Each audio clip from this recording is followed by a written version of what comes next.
দেখো যন্ত্রণা। এমনিতেই মনে হয় দুনিয়াতে মানুষের অভাব পড়েছি, তবু প্রতিদিন মানুষের নতুন বাচ্চা জন্ম নিচ্ছি। থামার কোনো নাম নেই। কানটা ঝালাপালা করে ফেললো কাঁদতে কাঁদতে। আজ ওকে গলা টিপে মেরে হলেও ওর কান্না থামাবো আমি। कंट्रोल। শাকচুনি গাছ থেকে নেমে কান্নার শব্দের দিকে এগিয়ে গিয়ে দেখলো একটা বাচ্চা রাস্তায় পড়ে থেকে কান্না করছে। এই বিরক্তিকর বাচ্চাটাকে আবার এখানে ফেলে রেখে গেছে কে? বাচ্চাটাকে পুকুরে ফেলে দিয়ে আসি, তাহলে আর ওর কান্নার শব্দ শুনতে হবে না। কে কে এসেছো? আমাকে একটু সাহায্য করো। মাটিতে নামার সাথে সাথে আমার পাকে টেনে ধরলো। শাকচুনি হয়ে ভয় পেয়ে গিয়েছিলাম। কে আমার পা ধরেছিস? ছাড় বলছি। আমার মেয়েটাকে বাঁচাও তুমি। আমি ছাড়া ওর আর এই দুনিয়াতে কেউ নেই। ওকে একটু দেখে রেখো তুমি। আমার চেহারা দেখেছিস তুই? আমি মানুষ নই। তোর মেয়েকে কোন দুঃখে দেখতে যাবো আমি? নিজের মেয়েকে নিজে সামলে রাখতে পারিস না? শুধু শুধু কান্নাকাটি করে সবার শান্তি নষ্ট করছে। ও খুব ভয় পেয়েছে, তাই কাঁদছে। তুমি ওকে কোলে তুলে নিয়ে একটু সান্ত্বনা দিলেই ও আবার শান্ত হয়ে যাবে। আমি আমার বাচ্চাকে দেখে রাখতাম, কিন্তু তুমি তো দেখতেই পাচ্ছ আমার হাতে বেশি সময় নেই। একে তোর মাথা থেকে রক্ত পড়ছে কেন? কি হয়েছে তোর? একটা খারাপ দুর্ঘটনার কবলে পড়েছিলাম আমি। কোন রকমে আমার মেয়েটাকে দূরে ছুড়ে দিয়ে বাঁচাতে পেরেছি, কিন্তু নিজেকে রক্ষা করতে পারিনি। তুমি একটু দেখো আমার মেয়েটা ঠিক আছে কিনা, আর আমাকে কথা দাও আমার মেয়েকে দেখে রাখবি, নয়তো আমি তোমার পা ছাড়বো না। আচ্ছা, কথা দিলাম দেখে রাখবো। এবার তো আমার পা ছাড়। একদিকে তোর মেয়ের কান্না আর একদিকে তোর পা টানাটানিতে অতিষ্ঠ হয়ে গেলাম আমি। যাক, এবার অন্তত আমি শান্তিতে মরতে পারবো। এই মহিলা দেখি সত্যি সত্যি মরে গেছি। আর একটু অপেক্ষা করলেই পারতাম। শুধু শুধু এই মহিলাকে কথা দিয়ে বিপদে পড়লাম। শাকচুন্নি হলেও আমি তো আবার কথা দিয়ে কথা ভাঙতে পারি না। গিয়ে দেখি বাচ্চাটা ঠিক আছে নাকি। শাকচুন্নি বাচ্চাটাকে কোলে তুলে নিয়ে সব ঠিক আছে দেখার পর তাকে নিয়ে তার কাছে গেল। কে রে, তুইও দেখি তোর মায়ের মতো ড্যাব ড্যাব চোখে তাকিয়ে আছিস আমার দিকে। আমার চেহারা দেখে ভয় পাস না নাকি? কি রে পেঁচে শাকচুন্নি, একা একা কি বকবক করছিস? চল খাবার খুঁজতে যাই। অনেকদিন যাবত ভালো কিছু খাই না।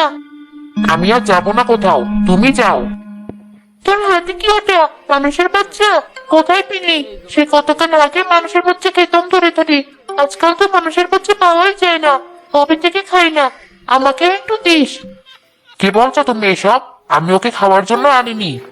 তাহলে কিসের জন্য এনেছিস? ওকে দেখে রাখার জন্য।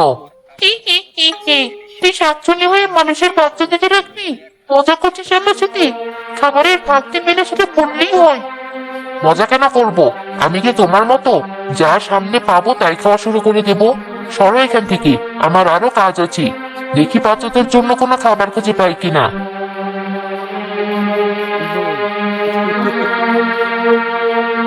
তোর মাথা পুরোই গেল নাকি? থাক, বাচ্চাটাকে আপাতত খাওয়া ভালো পাবি। আমি না হয় একটু পরেই বাচ্চাটাকে খাবো। ততক্ষণে বাচ্চাটার শরীরেও একটু কষ্ট পারবি। এখন আর খাবার যে কোথায় পাই? কাঁচা মাছ দিলে তো খেতে পারবে না। যত সব বোঝা শুধু আমার ঘরে এসে পড়ি। ওই তো এক বুড়ি গরুর দুধ দোয়াচ্ছি। দেখি দুধটুকু চুরি করা যায় কিনা। আজকের মতো দুধ দোয়ানো শেষ।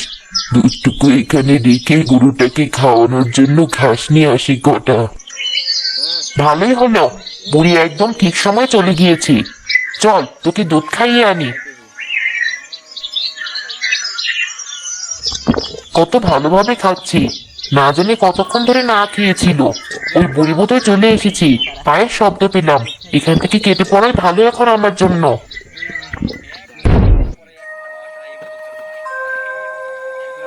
কেউ কি এসেছিল? কিছুর শব্দ শুনলাম যেন মনে হয়। দুধ তো খানিকটা কমে গিয়েছে দেখছি, কিন্তু এত অল্প সময়ের মধ্যে কে আসবে আমার বাড়িতে আর সামান্য এটুকু দুধ চুরি করে নিয়ে যাবে? আমি হয়তো ভুলভাল দেখছি। যাই, গরুটাকে খাওয়াই। বুড়ি চলে আসায় তোকে বেশি খাওয়াতে পারলাম না। পেট ভরেছে তো তোর? না জানি কখন আবার সুযোগ পাবো তোকে খাওয়ানোর। হয়তো পেঁচে শাকচুন্নি আবার তোর কাছে ফিরে এসেছি। বাচ্চাটাকে দেখে রাখার কথা বলে এখনো সাবার করে দেয়নি। এখনই সুযোগ বাচ্চাটাকে ধরার। হ্যাঁ চল, কতদিন ধরে মানুষের বাচ্চা খাই না। আজকালকার শাকচুন্নি গুলো কেমন যেন মানুষের বাচ্চা না খেয়ে মাছ মুরগি এসব খায়। ওগুলো খেলে শক্তি হয় নাকি?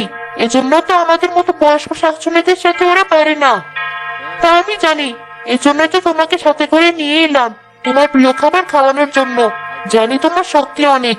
ওই পিচি শাকচুন্নি যতই শক্তিশালী হোক, আমাদের দুজনের সাথে পারবে না। ভালো করেছিস। আমিও শুনেছিলাম ওই পিচি শাকচুন্নির অনেক শক্তি। এখন ওই শক্তি দিয়ে আমাকে হারাতে পারি কিনা সেটাই দেখার পালা। অনেক তো হলো তোর খাওয়া দাওয়া, এবার একটু ঘুমা দেখি। সত্যি বলতে কি জানিস, মানুষের বাচ্চা দেখে আমার আগে হিংসা হতো।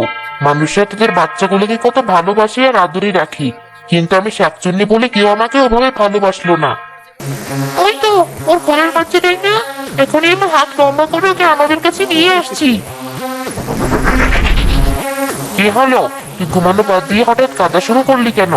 এ কি, কে তোর গায়ে হাত দিয়ে তোকে টেনে নিয়ে যেতে চাইছি? আজ ওই হাতে ভেঙে ফেলবো আমি। আমার হাতটা ভেঙে কেন? কে? সাহস থাকলে আমার সামনে এসে লড়াই করো। এমন লুকিয়ে লুকিয়ে কেন লড়াই করতে চাইছো? এলাম তোর সামনে, ভেবেছিলাম শুধু বাচ্চাটাকে নিয়ে তোকে ছেড়ে দিব, কিন্তু তুই এত সহজে বাচ্চাটাকে ছাড়বি না বুঝেছি। তাই তোকে মেরে হলেও আজ বাচ্চাটাকে নেবো আমরা। তিতি শাকচুন্নি, তোর কি ওকে? আচ্ছা ধরছি। তিতি শাকচুন্নি পেঁচি শাকচুন্নির দুই হাত ধরে রাখি, আর অন্য শাকচুন্নি তার কোল থেকে বাচ্চাটাকে ছিনিয়ে নেয়।